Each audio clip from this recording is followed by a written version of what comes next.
Welcome back to another technical deep dive here in the Debug Zone. Today we're tackling a big question and breaking it down with insights from other users. Hopefully this clears up some misconceptions and helps you get the answer you need. So buckle up, stay a little curious, and let's jump right in.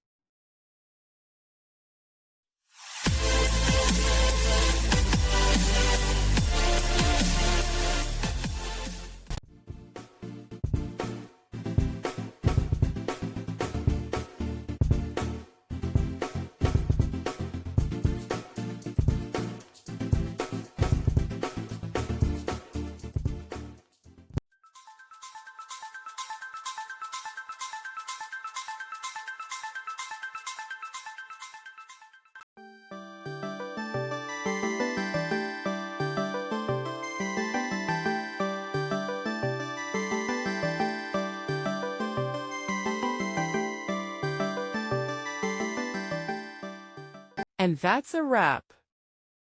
I hope you found the answer you were looking for. If you did, take a second to hit that subscribe button. It really helps out. And let me know in the comments which solution worked best for you.